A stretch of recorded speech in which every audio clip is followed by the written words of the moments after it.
sortant de la rue de la Montagne-Sainte-Geneviève, il avait pris le boulevard Saint-Germain, direction Quartier Latin, soucieux. 4 fois qu'il se faisait gauler et 4 fois qu'il perdait beaucoup de marchandises. À présent, Paco n'allait plus rigoler. La dernière fois déjà, il lui avait fait clairement comprendre que pour se refaire et pouvoir le rembourser rapidement, il fallait qu'il passe à la vitesse supérieure, qu'il se mette à la blanche. Farid ne voulait pas dealer de la coke. S'il se faisait prendre avec de la poudre, il savait que c'était un aller simple au trou et ça ne le tentait pas.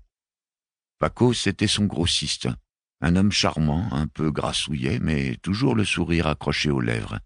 Sourire inquiétant, assorti d'une voix douce, légèrement grave, qui vous donnait des frissons, mais pas autant que les regards vides d'expression des Serbes, qui ne le quittaient pas d'une semelle. Dvorak et Samir.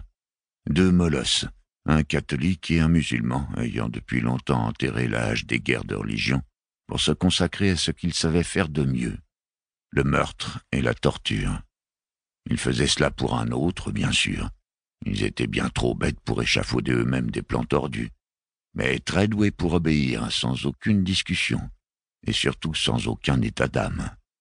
Dvorak était capable de briser à main nue tous les os d'un corps humain, un par un, en laissant le client reposer entre les fractures, de façon qu'il tienne le coup. Quant à Samir, c'était le spécialiste de l'énucléation à la petite cuillère, infaillible pour faire plier un mauvais payeur ou obtenir tout ce que l'on veut de son interlocuteur. Farid avait réprimé un frisson et s'était engagé sur le passage piéton de la rue Lagrange. Le fourgon noir s'était arrêté juste devant lui. Il n'avait même pas eu le temps d'ouvrir la bouche. La porte latérale s'était ouverte, 2 bras puissants l'avaient saisi puis tiré à l'intérieur. La porte coulissante s'était refermée en même temps que le fourgon redémarrait. Une cagoule de toile grossière lui avait été enfoncée sur la tête en un instant, serrée au cou. Ses mains avaient été attachées dans son dos et il avait été projeté sur le sol en tôle, le tout sans un mot. « Hé les gars, merde, c'est pas drôle. Dvorak, Samir, c'est bon, arrêtez, emmenez-moi voir Paco, on va s'arranger. Oh !» Il n'avait reçu aucune réponse, n'avait entendu que le moteur qui ronflait au rythme des changements de vitesse. Apparemment, le conducteur pilotait tout en souplesse, sans à-coups ni grande accélération. Soudain, il avait perçu quelqu'un se pencher au-dessus de lui, senti une main lui redresser la tête, puis une autre s'appliquer à la hauteur de son nez et de sa bouche. L'odeur âcre du chloroforme lui avait fait tourner la tête. Il avait perdu rapidement connaissance. Il s'était réveillé dans cette espèce de couloir avec la nausée et un mal de tête carabiné. Après avoir recouvré ses esprits, il avait tenté d'ouvrir une des 2 portes, mais il avait vite compris que sans outil il n'y arriverait pas. Il était ensuite passé par des périodes de colère, où il avait hurlé tout ce qu'il pouvait, des périodes de prostration, où il avait même dormi, lui semblait-il. Et là, assis sur le sol en terre battue, il n'arrêtait pas de rabâcher les mêmes mots de sa voix qui ne portait plus très loin. Un bruit de porte qui s'ouvrait le fit sursauter. Ça ne pouvait pas être une des 2 portes de son couloir. Il en avait une devant lui et l'autre, vu la caisse de merde qu'il y avait derrière, ne devait plus être ouverte depuis longtemps.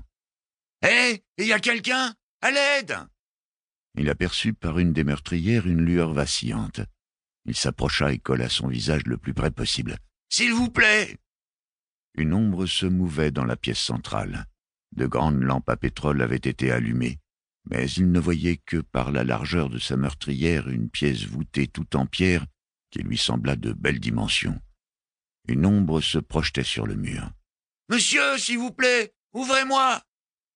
Il n'obtint aucune réponse et décida alors de se déplacer de meurtrière en meurtrière afin d'essayer d'apercevoir le visiteur. Arrivé dans la partie du couloir représentant la base du U, il eut une vue d'ensemble de la pièce, 30 mètres de long sur 10 de large. En face de lui, il apercevait une lourde porte en bois donnant sur un couloir sombre. Aucune lueur ne filtrait de l'extérieur. À quelques mètres devant lui, de dos, un homme installait une table sur tréteau, qu'il recouvrait d'un tissu noir. Il disposa 3 chaises sur la longueur de la table. L'homme portait un manteau sombre très long, à capuche, et des gants. Farid approcha sa bouche au plus près de l'ouverture. « Monsieur, s'il vous plaît !» L'inconnu ne se retourna même pas. Fini d'effectuer sa mise en place, et